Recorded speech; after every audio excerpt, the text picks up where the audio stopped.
Vamos abrir a nossa Bíblia em Mateus, o Evangelho de Mateus, capítulo 16,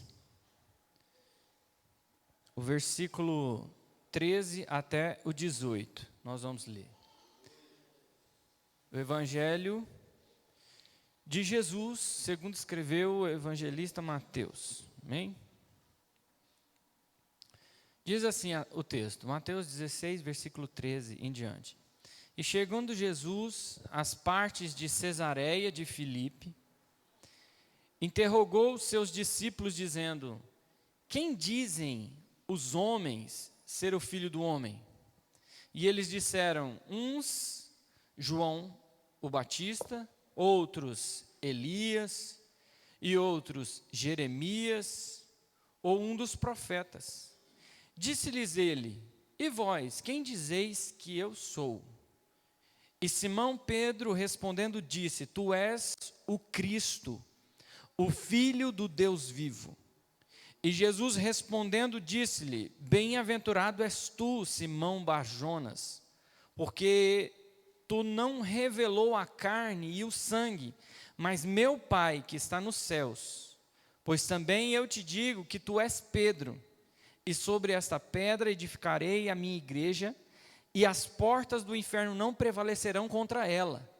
E eu te darei as chaves do reino dos céus, e tudo o que ligares na terra será ligado nos céus, e tudo o que desligares na terra será desligado no céu. Então mandou aos seus discípulos que a ninguém dissessem que ele era Jesus o Cristo. Amém?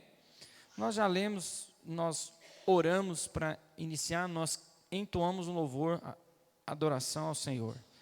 Nós lemos um texto, irmão, onde mostra que Jesus, ele está se revelando. Eu queria que você prestasse bastante atenção, irmãos, porque nós vamos falar de um assunto que não é um assunto comum. Eu acredito que poucas pessoas ouviram falar sobre as 5 solas. Eu não sei se tem todos aqui estão... Oi? O tema? Chama Os 5 Solas. O que significa isso, pastor? De onde você tirou isso? O que isso tem, né? Que vai nos agregar? O que isso tem a ver? Está na Bíblia, não está na Bíblia? Então, nós vamos aprender hoje, irmão.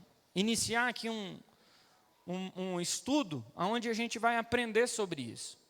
Quando a gente vê a igreja primitiva, iniciando com Pedro, né, em Roma,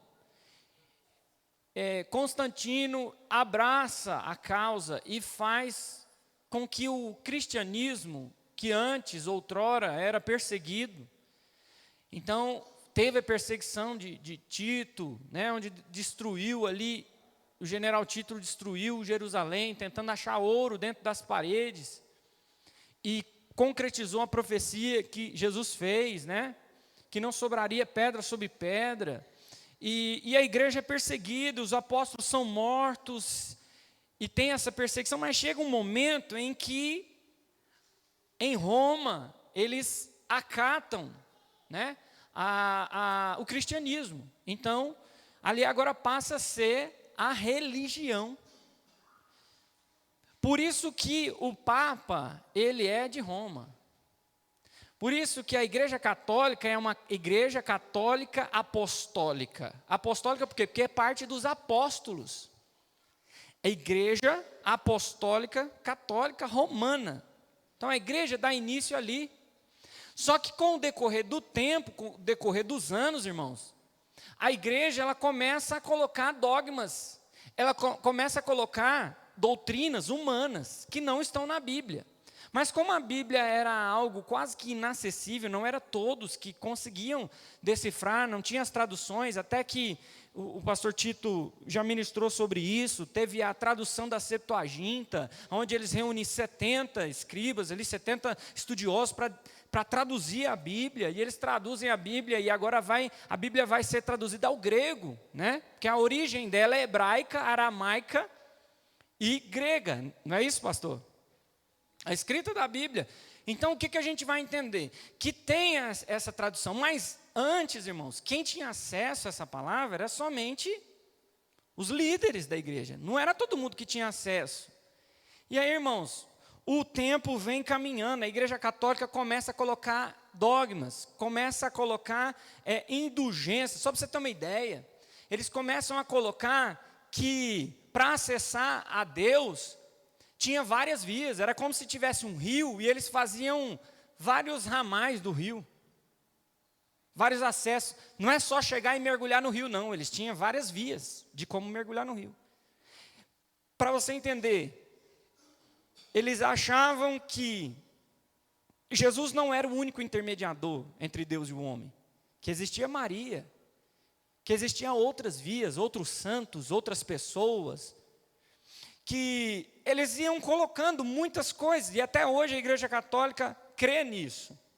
Então a igreja veio se desenvolvendo, mas aí agora tem o celibato, agora tem o Papa, e aí quando você vai lá em Roma, você vai ver um muro onde tem o nome de todos os papas, e se você for analisar, é muita gente. Eu até anotei aqui para a gente ter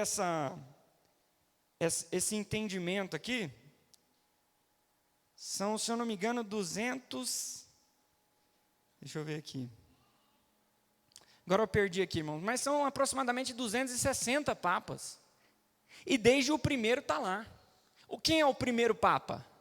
Papa significa, quando você vai analisar, é o pai da igreja, é o papa.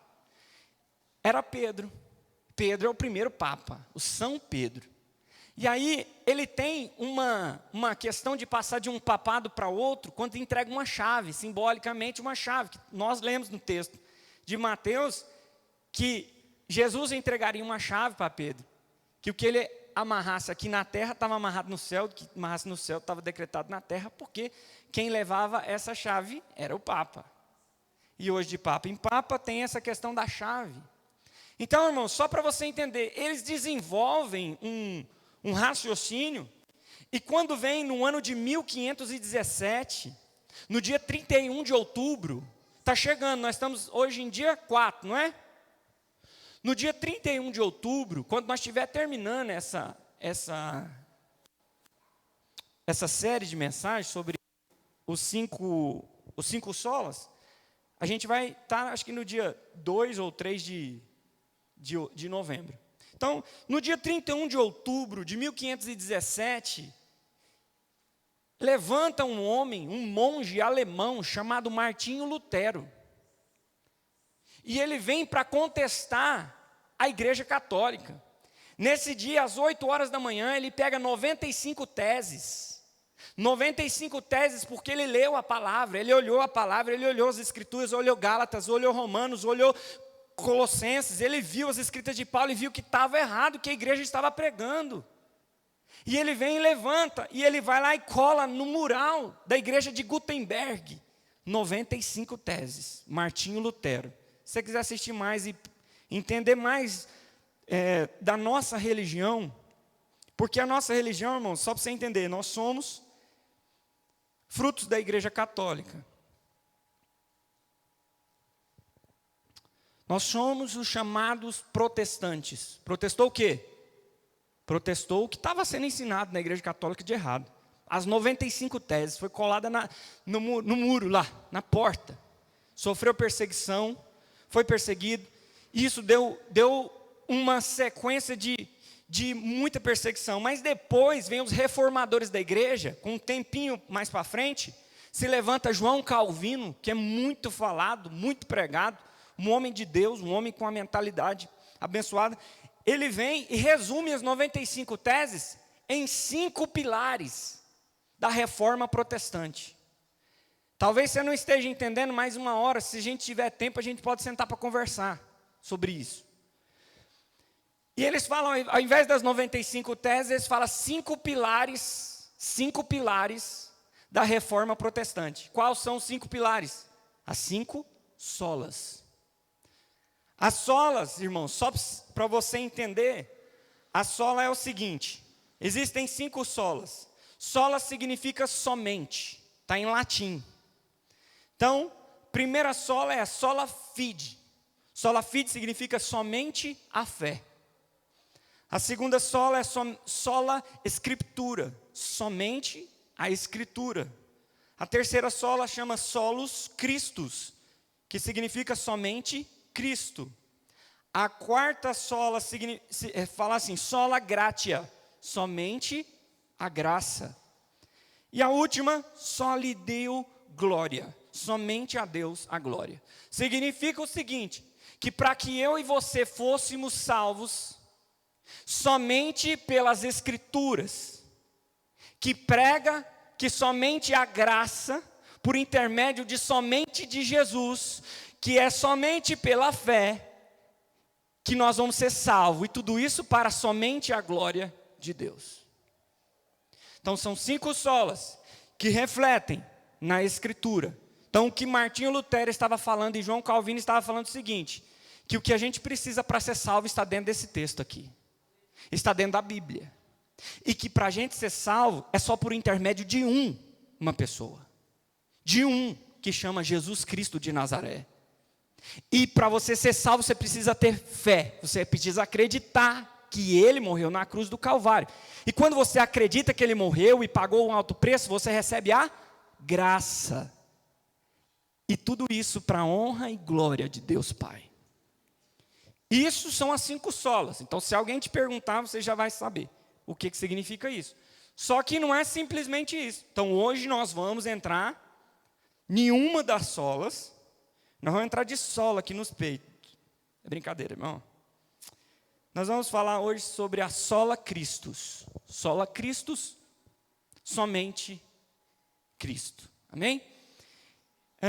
Então nós já entendemos que foi por meio de Martinho Lutero, que dia 31 de outubro foi o dia em que ele foi lá e colou as 95 teses. E está chegando esse dia. Porque se não fosse ele, irmão, nós estávamos escravos da igreja. Nós estávamos escravos de obras que você e os irmãos lá, que eles têm poder para perdoar, eles têm poder para ouvir o pecado e perdoar e falar assim, reza 100 Ave Maria, 50 Pai Nosso que você está perdoado. Não é assim, irmão. Nós somos perdoados pela graça. Nós somos perdoados porque Cristo nos amou e se entregou por mim e por você, pelos preços do nosso pecado. Agora, irmão, nós não cobrimos o pecado com sacrifício de cordeiro, de pomba, de boi. Agora o pecado foi tirado, não foi coberto, foi tirado. O pecado, o Cordeiro de Deus morreu para tirar o pecado do mundo. Então, é o que nós vamos entender. Então, esse Martinho Lutero, ele foi animosamente até essa porta de Gutenberg. Como? Por quê? Porque ele estava lendo um texto que está em Romanos, capítulo 1, versículo 17, que diz assim, o justo viverá pela fé. O justo viverá pela fé. E Martinho Lutero, peraí, não, o que é isso? O que está acontecendo? Então eu não tenho que pedir para Maria? Então eu não tenho que falar com o Papa Maior? Não, você pode ter o acesso direto, somente por Cristo. Somente pela fé. Então, irmãos, mas a fé em quem? A fé no quê? A fé em Jesus Cristo. A fé no Cristo. Amém, irmãos? Mas por que Jesus? Presta atenção, irmãos. Jesus, ele é conhecido na Bíblia como um profeta. O islamismo crê em Jesus? Crê. Eles falam assim, Jesus foi um profeta. E aí vem, e a gente lê um texto em Mateus, a gente vai começar a entender. Por exemplo, o ateísmo, o ateu, crê em Jesus? Crê, irmãos. Até porque existe um escritor, você já ouviu falar sobre um tal de Augusto Cury? Alguém já ouviu falar do Augusto Cury? É um famoso escritor. Ele era ateu. E num dos estudos dele, como ateu, ele encontra um Jesus histórico. Um Jesus que nasceu há 2000 anos atrás. E o calendário romano, você vai vendo que como o cristianismo se tornou a base do mundo, porque o nosso calendário é um calendário romano. Um calendário grego. E aí você pega e vai entender que nós estamos no ano 2022, depois de Cristo. Então, até o ateu entende e reconhece Jesus como um profeta, como um homem que nasceu, Jesus histórico. O Islã reconhece Jesus como um profeta. E todos esse Augusto Cury, irmão, reconheceu e entendeu que existia um Jesus histórico, mas foi alcançado pelo Cristo. Que são coisas diferentes. Jesus histórico, Jesus profeta, e é diferente você reconhecer ele como Cristo. Aí nós vamos ler, nós vamos aprender aqui hoje o que significa isso. Amém, irmãos? Então Jesus, nesse texto de Mateus 16, Jesus, ele está com seus discípulos. E o texto fala que ele está em Cesareia de Filipos. E ele pergunta para os seus discípulos: quem diz os homens aí, quem sou eu? Aí o povo começa a falar: não, alguns dizem que tu és João Batista. Alguns dizem que você é Elias. Alguns dizem que você é Jeremias. Alguns dizem que você é profeta. E nesse texto, Cristo está se revelando aos seus discípulos nesse exato momento. Ele não é só o Cristo, ele não é só Jesus de Nazaré. Ele não é só o Jesus que nasceu em Belém. Ele é Jesus, o Cristo. Então, Cristo significa ungido. E é isso que ele está revelando. Eu sou o ungido de Deus. Eu sou separado. E tudo vai se cumprir em mim e através de mim. Ele é o Cristo revelado. Quando Jesus se manifesta a partir do seu batismo, ele tem 30 anos. E quando ele aparece, João Batista olha, eis o Cordeiro de Deus. Aí quando ele está descendo o rumo de João Batista, ele fala assim: é necessário, João Batista, que você me batize. Aí João Batista fala: não posso te batizar. Ele fala: é necessário, para que se cumpra a promessa em mim. Então, João Batista batiza Jesus, mas quando ele sobe das águas, o céu se abre, há uma voz do céu. Antes, são 3 aspectos, só para a gente recapitular. O céu se abre, o Espírito Santo vem e pousa sobre ele. E a terceira coisa que acontece é a voz de Deus falando: esse é o meu filho amado, em quem eu tenho prazer. Pronto, ainda é Jesus. Jesus sai dali e está andando. João Batista vê ele novamente e chama André e fala: esse é o Cordeiro. Está vendo ele passando? E ele é o Cordeiro de Deus que tira o pecado do mundo. 2 vezes.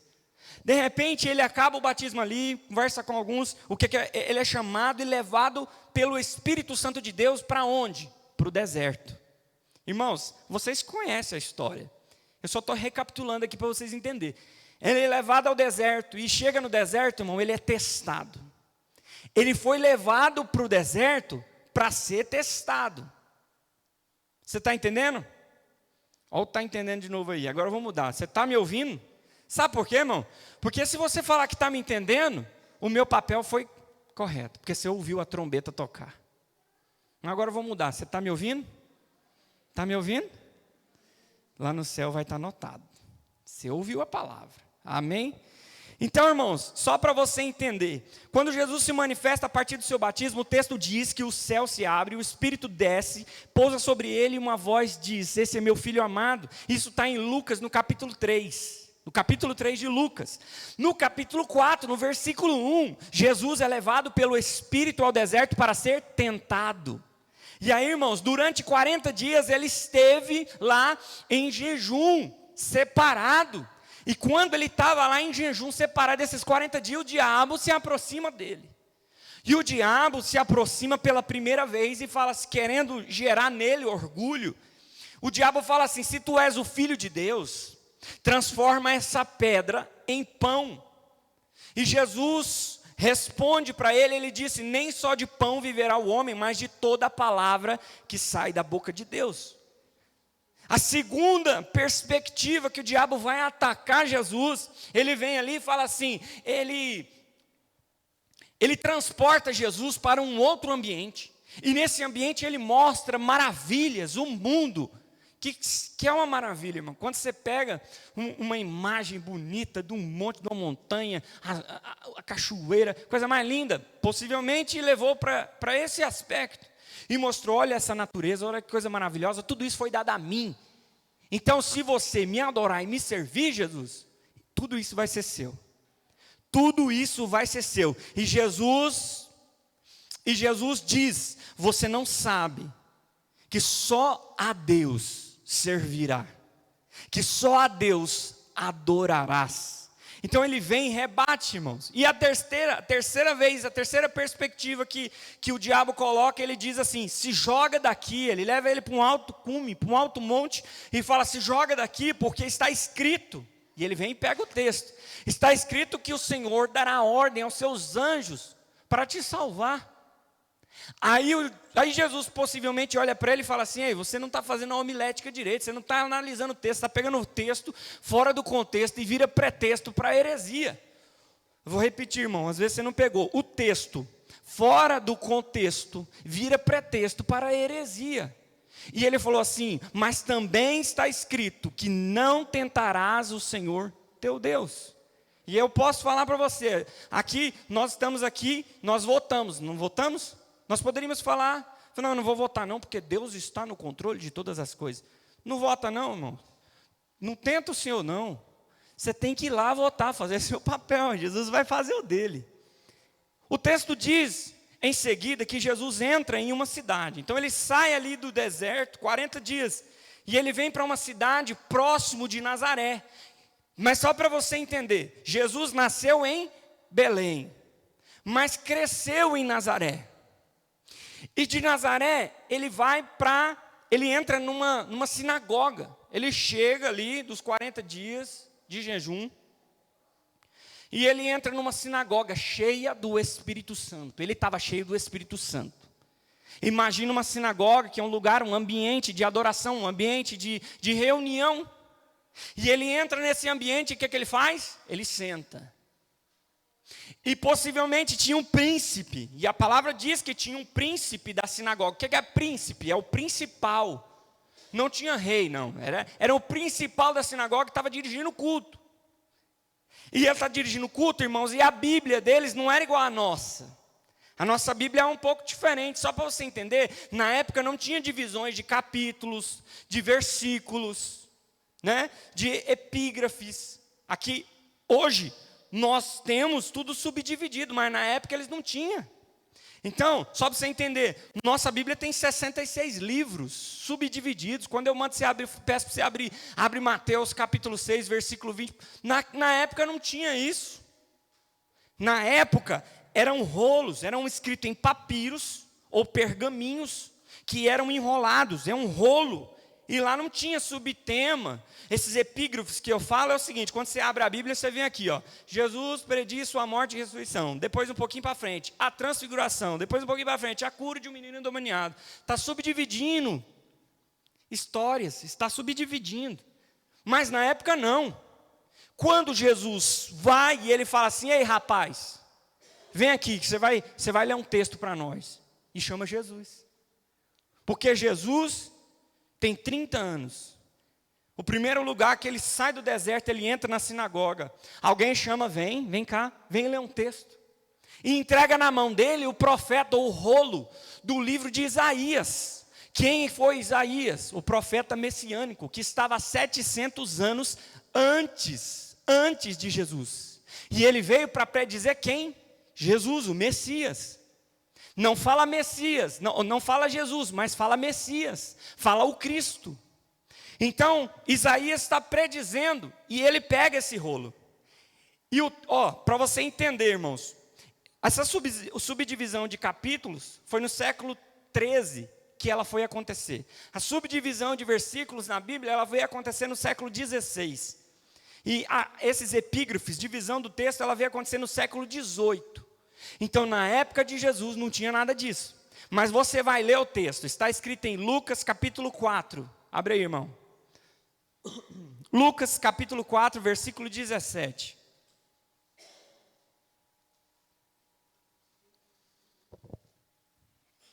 Diz assim, Lucas 4, 17 diz assim, presta atenção. e foi-lhe dado o livro do profeta Isaías. E quando abriu o livro, achou o lugar que estava escrito. Presta, irmão, ele não pegou o livro, o rolo do profeta Isaías, e abriu como se fosse uma caixinha de promessa, não.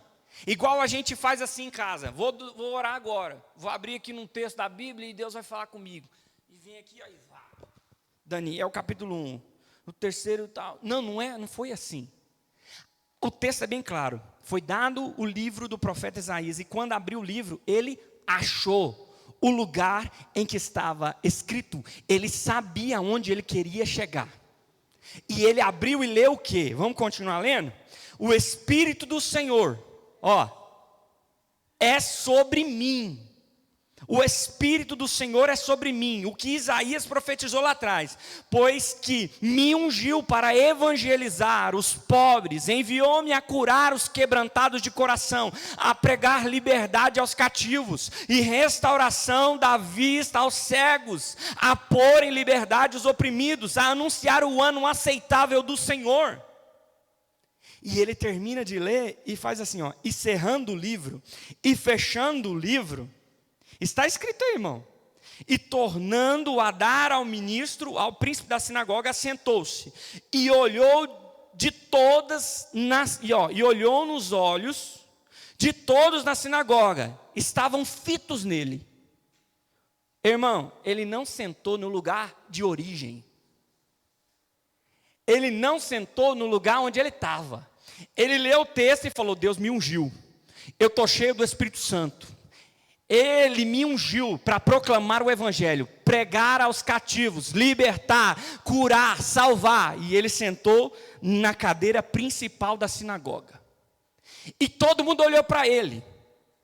E ele disse, isso aqui que é o maravilhoso desse texto: hoje se cumpriu esta escritura em vossos ouvidos. Jesus estava se revelando não como Jesus, não como o profeta, mas Jesus estava se revelando como o Cristo, que é diferente.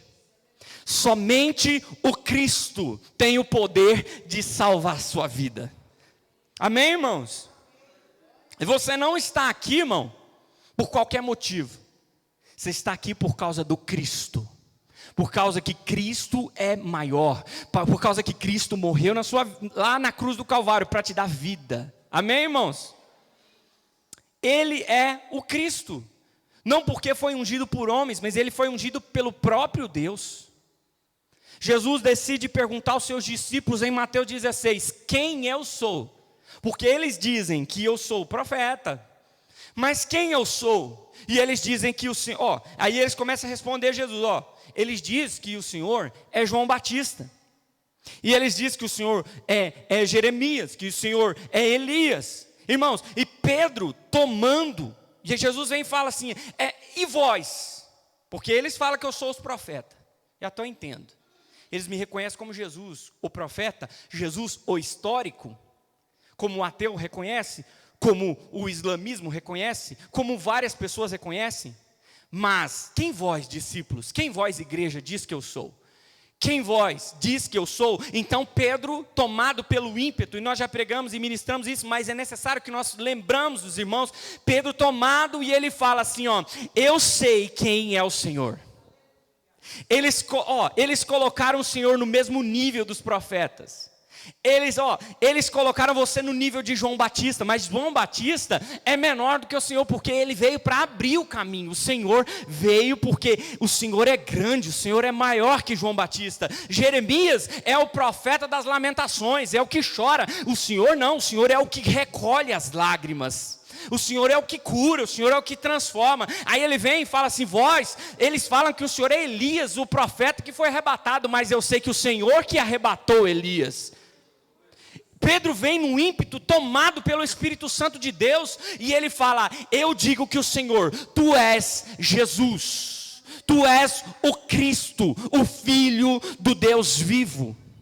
Aí Jesus fala assim, muito interessante, Pedro, porque isso que você está falando não é da carne, não é do sangue, mas é porque foi revelado para você.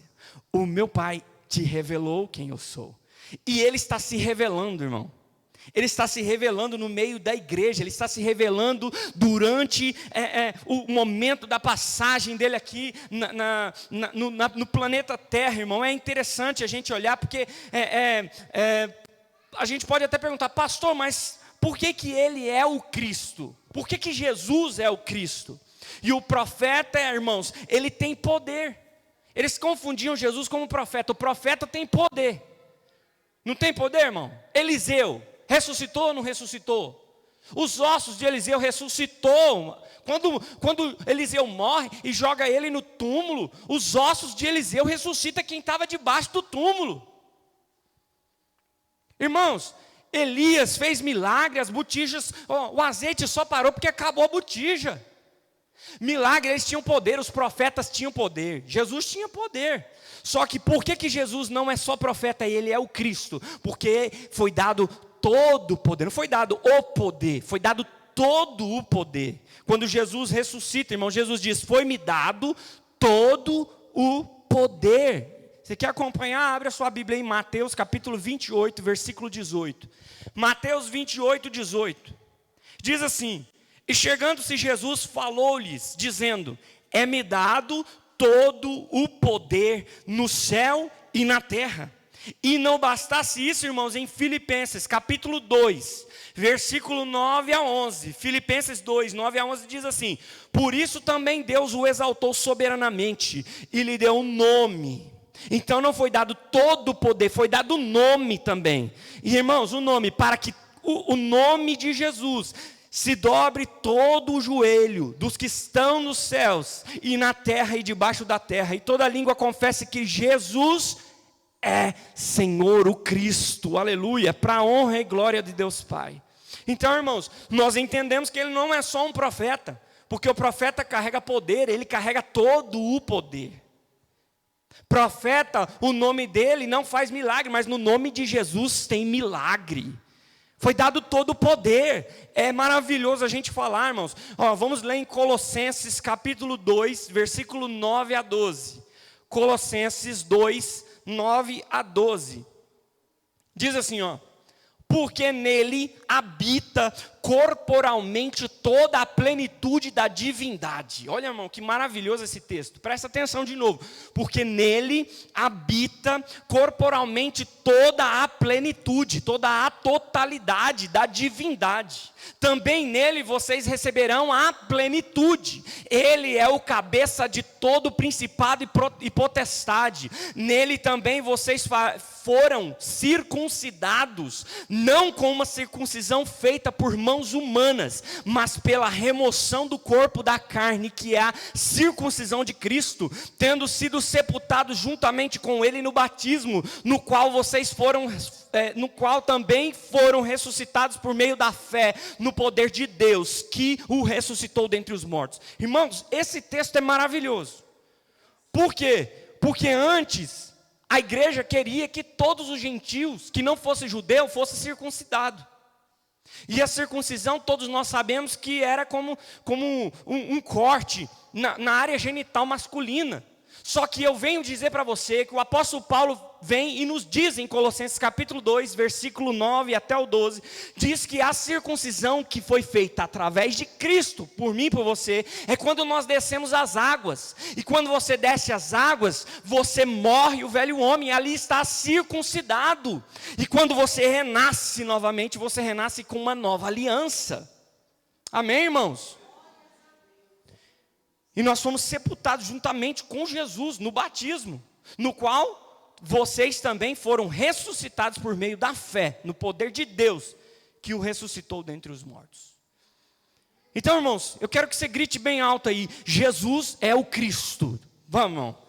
Não, mas vamos gravar, Jesus é o Cristo, não tenha dúvida disso, irmão, porque no nome dele há poder, no sangue dele há poder, na cruz há poder, irmão, você está entendendo? Jesus é o Cristo, aleluia. Em Colossenses capítulo 2, vamos seguir o texto, nós lemos até o 12, vamos seguir o 13 e o 14, diz assim, e quando vocês estavam mortos nos seus pecados e na incircuncisão da carne, ele lhes deu vida juntamente com Cristo. E quem te deu vida? Cristo.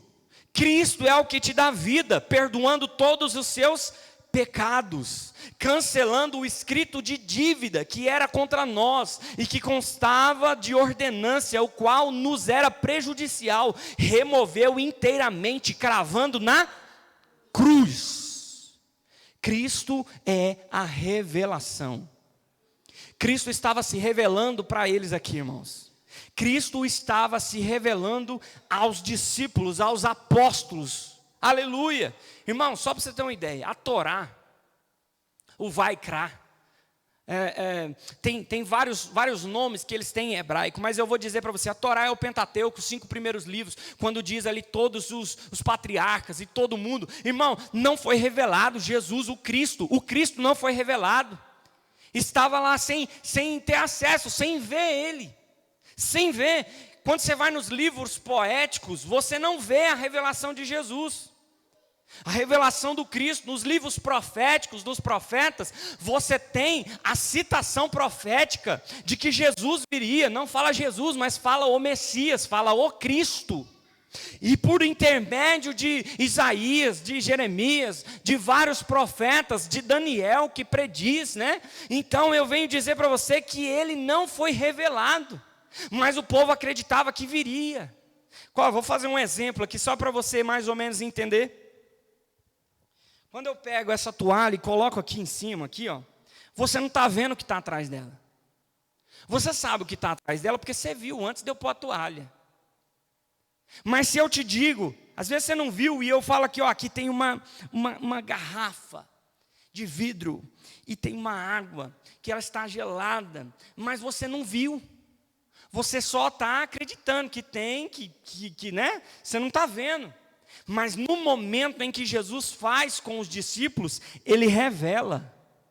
É o revelar de Deus. Existe o Cristo, todos queriam ver. Jacó queria ver, mas não viu. Você está entendendo? Isaac queria ver, mas não viu. Moisés queria ver, mas não viu. E aqui vem e ele se revela. O Cristo se revelando. O Cristo está se revelando. Então, irmãos, em Efésios capítulo 3... Efésios capítulo 3, versículo 2 a 5 diz assim, ó. Efésios 3, 2 a 5 diz assim: se é que vocês ouviram falar a respeito da dispensação da graça de Deus a mim confiada em favor de vocês, pois segundo uma revelação me foi dada a conhecer o mistério, conforme escrevi há pouco, resumidamente. Que mistério é esse, irmão? Que mistério é esse que Paulo está escrevendo? E ele continua, ele diz assim: ao lerem o que eu escrevi, poderão entender a minha compreensão do mistério de Cristo, o qual em outras gerações não foi dado a conhecer aos filhos dos homens. Você está entendendo o que eu estou falando aqui, irmão? Ele fala assim: ao ler o que escrevi, poderão entender a minha compreensão do mistério de Cristo. Ele diz assim: o qual em outras gerações não foi dado a conhecer aos filhos dos homens, como agora foi revelado aos seus santos apóstolos e profetas pelo Espírito. Então o Cristo foi revelado. O Cristo foi revelado. Quando ele vem e apresenta no primeiro milagre da transformação da água em vinho, irmãos, ele está se revelando quem ele é. Mas também no Evangelho de João fala sobre 7 milagres, e o último milagre que o Evangelho de João vai falar é sobre a ressurreição de Lázaro. Então ele é o mesmo Deus que faz milagre dentro da casa, mas também ele é o mesmo Deus que faz milagre no secreto, no oculto e no público. Ele está se revelando o Cristo. Amém, irmãos? Ele é o Cristo. O Espírito Santo não criou ele. Ele já existia com o Espírito. O Espírito Santo somente revelou Cristo. Ele só foi revelado a nós. Ele foi revelado aos discípulos e aos santos apóstolos. Mas o antes não tinha sido revelado. E aí você precisa entender que na antiga aliança, o Cristo estava escondido no Pai. Mas agora o Espírito revelou o Cristo. O Filho desfaz toda a obra da maldade, e o Filho revela o Pai, os filhos órfãos da igreja. Irmãos, presta atenção. tudo foi tramado e tudo estava escondido. E o diabo escondendo quem era o Cristo, quem era a salvação. Mas vem um momento em que ele se revela. O plano foi revelado. Jesus iria morrer e era necessário que ele morresse para nos dar vida, e vida com abundância. Ele sofreu na cruz do Calvário. Vamos ler em 1 João, capítulo 3, versículo 8. 1 João 3, 8 diz assim, ó: aquele que pratica o pecado precede do diabo, porque o diabo vive pecando desde o princípio. Para isso se manifestou o Filho de Deus, para destruir as obras do diabo. Foi por isso que Jesus se revelou, Cristo, para destruir toda a trama, todo o embaraço, toda a cadeia que nos prendia. Porque antes de Cristo se revelar, todos nós estávamos condenados à morte e morte eterna, porque nós tínhamos uma dívida que não tinha como pagar, e você poderia cumprir todas as leis, que são 613 mandamentos, e você cumprindo os 613, beleza, mas ninguém cumpria 613 mandamentos. Vem Jesus e fala, não, somente 2, porque o resto eu pago. Você está entendendo o que Jesus fez? Ele falou assim, 611, deixa comigo, bato no peito e eu vou resolver. Mais 2, se você não cumprir esses 2, você não tem parte comigo não. Vocês sabem qual é os 2, né? Não precisa falar. Então Cristo se revelou. Cristo morreu na cruz do Calvário. Irmãos, continuando, a morte não conseguiu parar ele. A morte não conseguiu. E aí, talvez você tenha medo de macumba. Irmão, presta atenção, eles vão pegar terra lá no cemitério para fazer uma coisa que só você fica tremendo de medo, irmão. Ó, a terra que não conseguiu matar Jesus, segurar Jesus, você acha que ela vai dar conta disso na sua vida? Sendo que você carrega o Espírito Santo dentro de você? Não tenha medo não, irmão. Nós estamos debaixo da proteção do sangue do Cordeiro. Quem ceiou aqui domingo, ceiou, irmão? Participou do corpo e do sangue. Então você tem uma proteção, porque Jesus comprou e te comprou com preço de sangue. E ele diz assim, fazer isso em memória de mim, porque eu sou o Cristo. Somente o Cristo pode te dar vida. Aleluia.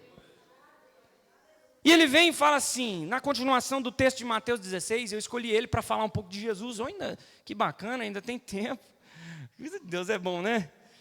Irmãos, aí ele vem assim, ó, Pedro, Deus te revelou isso aí. Deus te revelou. Mas ele vem e fala assim, Pedro, tu és Pedro. Que na verdade no grego está escrito Petros, que significa fragmento de pedra. Tu és Petros, fragmento de pedra, ou seja, uma pedrinha. E ele continua, ele diz assim, mas sobre esta pedra edificarei a minha igreja. E aí, se você não lê e não estudar esse versículo, não somente no português, mas você ir na origem do texto, de como ele foi escrito, na onde, por quem, com qual princípio, com qual tradução, você não entende. Mas eu vou te explicar. Ele diz assim, mas sobre esta Petra. Petra significa em grego rocha maciça. Rocha maciça. E a preposição que ele usa, ele fala, Pedro, tu és pedra. Tu é essa pedra. Mas sobre esta, é diferente de essa. Esta rocha é Jesus. Ele não é pedra pequena, ele é a rocha. Você está entendendo? Ele é a rocha. Ele fala assim, edificarei a minha igreja. E a igreja católica não entende. E fala que Pedro é a pedra em que a igreja está firmada. Que Pedro é o fundamento. Pedro, irmão, foi um discípulo. Pedro foi um apóstolo. Pedro foi um profeta. Pedro foi um pregador, um ganhador de alma, mas não é o fundamento da igreja. O fundamento da igreja se chama Jesus Cristo. O Cristo é o fundamento da igreja. Ele é a rocha. Amém? Você pode glorificar o nome de Deus aí, irmão? Aleluia. Então, o catolicismo, irmão, apostólico romano, ele acredita que a igreja está edificada na confissão ou sobre o nome de São Pedro. Você está entendendo? E aí, irmãos, segundo o conceito, o primeiro papa foi Pedro. 266 papas. Ele é o primeiro. Nós estamos no seu nome, não sei falar. Até o 11º, segundo eu sei falar. Agora 266 eu não sei não. Irmão, o pastor Tito sabe, pastor? Falando 12º, 13º, mas 266. Não dá para... não sei como é que fala não. A chave, irmão. Então eles acreditam que Pedro é o Papa e foi dado a chave para ele. A chave, no texto, irmão, se você for ler o texto, você viu, nós lemos no começo, a chave que abre porta na terra, que fecha a porta no céu, a chave que ele fala na terra, fecha no céu, que fecha no céu e fecha na terra, irmão. Tem muita gente que pensa isso. E aí, irmãos, eu preciso dizer que não está escrito que Pedro foi a rocha da igreja. Eu preciso dizer, irmãos, que Pedro foi um discípulo, um apóstolo, um homem de Deus, mas ele não foi a rocha, não é. Pedro não é a base da igreja. Quem é a base da igreja então, pastor? A base da igreja é a rocha. A rocha, a pedra angular, essa é a base da igreja. A igreja de Jesus está fundamentada nele. Ele é a rocha. Ah, pastor, mas me mostra na Bíblia. Então abre aí, Salmos capítulo 118, versículo 22. Prepara a Bíblia, irmão, seja rápidos, manuseia isso, porque a arma nossa, a arma do crente é isso. Se você falar para um cara lá sei lá na onde, lá preso, ele sabe mexer, manusear a arma dele com uma facilidade e rapidez. Mas, vamos lá, Salmo 118, versículo 22. Diz assim a palavra, ó. A pedra que os construtores rejeitaram, essa foi a ser a pedra angular. Isso está escrito em Salmos, muito antes de Jesus vir, de Jesus se revelar a nós. Você está entendendo? Então, quando a gente vai para João, capítulo 1, versículo 11 e 12. João 1, 11 e 12. Está escrito assim: veio para o que era seu, e os seus não o receberam. Presta atenção que em Salmo está falando, a pedra que os construtores rejeitaram, essa veio a ser a pedra angular. E em João capítulo 11 diz assim, que ele veio para os seus, e os seus rejeitaram. Mas a todos quanto receberam, deu-lhes o poder de serem feitos filhos de Deus, aos que creem no seu nome. Você está entendendo o que eu estou falando? Você está ouvindo o que eu estou falando? Ele é a pedra, ele é a rocha, a pedra angular, e ele veio para os seus e eles rejeitaram, mas nós, os gentios, nós recebemos e acreditamos no Cristo ressurreto, não num Jesus profeta, não num Jesus histórico, não, irmãos, eu creio num Cristo que morreu por mim e que me deu a chance de ser perdoado pelos meus pecados, aleluia. Somente Cristo, sola Cristo, somente Cristo, é só por intermédio dele que você vai ser salvo. Aí talvez venha alguém e fale assim, não é por obras, eu não preciso fazer obras. Irmãos, não é assim que funciona. Você não está aqui como barganha com Deus, não.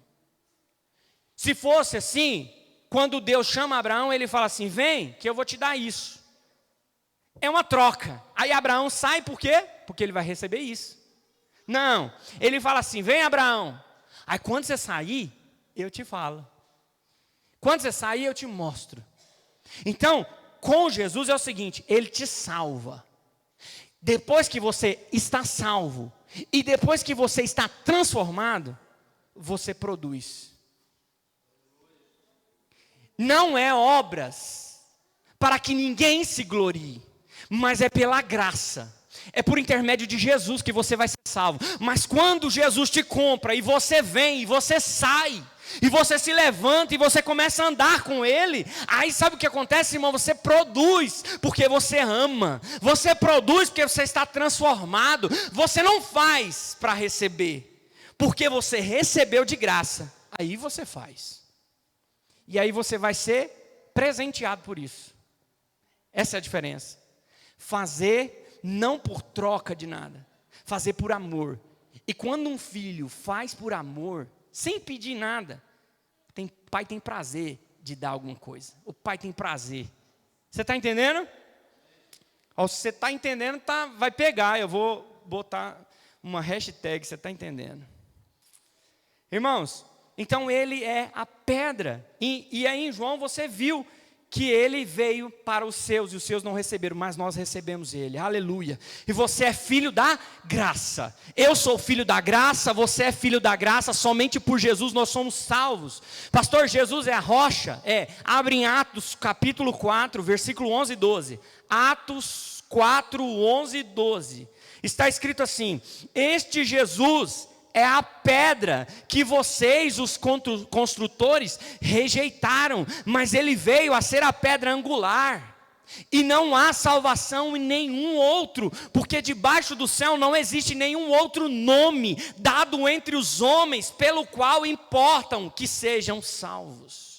Atos está falando, irmão, tudo isso que eu estou ministrando para você, Atos está falando que este Jesus é a pedra que vocês construtores rejeitaram, mas ele veio a ser a pedra angular. Em 1 Coríntios capítulo 3, versículo 11, 1 Coríntios 3, 11 diz assim: porque ninguém pode lançar outro fundamento além do que foi posto, o qual é Jesus Cristo. Paulo está falando, ninguém é fundamento de nada, porque fundamento é a estrutura, é o alicerce. Ninguém pode ser, porque já existe um. Existe um Cristo, que é o fundamento. E aí você fala assim, mas a fé, nós vamos falar sobre fé numa outra oportunidade, porque tem sola fé. Só que eu vou já te adiantar. O que é fé? Fé é o firme fundamento das coisas que não se vê. O que é o fundamento? É Jesus. Você crê em Jesus? Então vai acontecer. Porque se você crê em Jesus, tudo que você pedir e estiver nele, as palavras dele estiverem em vós, vai acontecer. Vai acontecer. Amém, irmãos? Então, irmãos, é sobre o fundamento. Jesus é o fundamento da igreja. Jesus é a base da igreja. Jesus, irmão, fala assim, vem Pedrão. E quando Pedro põe o pé, quem está dando a base para ele andar é Jesus. É a palavra de Jesus, é o fundamento. A palavra de Jesus é o que te faz flutuar sobre as águas. A palavra de Jesus é o que te faz se levantar, irmão. É a palavra de Jesus. Quando Pedro fala assim, não, eu vou lançar segundo a sua palavra, eu vou lançar a rede segundo a sua palavra, porque a palavra de Jesus é o fundamento. Segundo a palavra de Jesus nós vamos lançar. E a palavra de Jesus falou assim, se nós estivermos nele, a palavra dele estiver em nós vamos pedir, e vai acontecer. Essa a gente precisa entender o que é fé. Fé não é você pedir o que você quer, é pedir o que Deus quer para você. Como que eu vou saber, pastor, o que Deus quer para mim? Sai do meio da sua terra, sai do meio da sua parentela, sai da casa de seu pai. Quando você sair, eu te mostro. Tem gente que não saiu, que precisa se desligar de alguns ambientes que estão colocados, enraizados, para viver o propósito de Deus. Mas não, ele quer viver o propósito de Deus dentro do que ele está enraizado. Mas precisa ter quebra, precisa ter desligamento, precisa. Porque senão, irmão, você não vai entender nunca o que Deus tem para você. Sai que eu te mostro. Aleluia. Então, irmãos, ele é o Cristo, ele é a rocha. Na antiga aliança, já estou terminando, tá, irmão? Vou fechar a Bíblia aqui. Na antiga aliança, ele estava escondido. E o povo, eu quero conhecer o Cristo. Eu quero saber quem é esse Cristo. Eu quero ver, eu estou na esperança de receber esse Cristo. Eles queriam, e um dia o povo estava no deserto. Eles saíram do Egito, foi para o deserto. E no deserto, pastor Arnaldo, 40 anos. E teve um momento que sentiu sede. E eles ficaram com sede. E aí, irmãos, vem Deus e fala, Moisés, o povo está com sede, então olha para trás. Aí quando ele olha, tem o quê? Tem uma rocha. E aí vem Deus e fala assim, Moisés, fere a rocha. Mas o que ele tinha na mão? Um cajado. Era de ferro? Não, era de quê? Era de madeira. E aí você vai entender que ele se revelou, porque ele é a rocha que estava no deserto. Jesus é a rocha que estava no deserto, e quando ele fere a rocha, ele pega o madeiro e fere a rocha, porque Jesus foi ferido pelo madeiro. Mas tem um segundo momento e eles rodam anos e anos, e de repente eles estão de novo com sede. E vem e o povo está bagunçado, e Moisés está bravo, Moisés está irado, vai falar com Deus, esse povo aí está com sede, de novo. Ele falou, Moisés, Não fere a rocha. Fala a rocha. Porque a rocha, ela só vai sofrer uma vez. Ela só vai ser ferida pelo madeiro uma vez. Depois que ela foi ferida pelo madeiro uma vez e ela deu a vida por mim, por você, agora a gente só precisa pedir.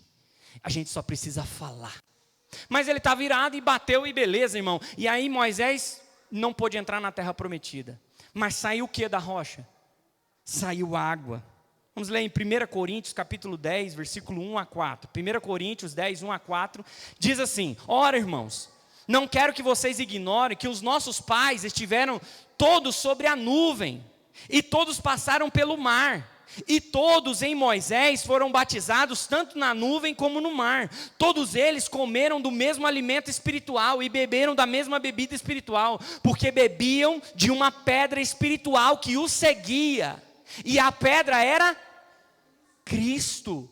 Irmão, eu não estou falando lorota aqui não, eu não estou pregando heresia não, está na Bíblia. E a palavra diz que a pedra seguia eles, era a mesma rocha. Eles rodaram anos e anos e pararam na mesma rocha. A rocha seguia eles. E a rocha era quem?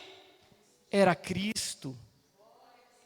Na antiga aliança a pedra seguia o povo. Na nova aliança, irmão, quando Cristo se revela, o povo está aqui e a rocha está atrás. Mas quando Cristo se revela, agora o povo vai atrás e ele fala assim: quem quer me seguir, pega a sua cruz e me siga. Você está entendendo o que eu estou falando? Você está ouvindo o que eu estou falando, irmão? Diga glória a Deus. Nós precisamos seguir Ele. Ele se revelou. Ele se revelou a nós. E nós somos a igreja, irmão. Somente Cristo. Diga comigo, somente Cristo. Mais uma vez, irmão, forte. Somente Cristo te salva. Somente Cristo te liberta. Somente Cristo te transforma. Somente Cristo te salva. Você está entendendo, irmão? Glória a Deus, aleluia. 9:03.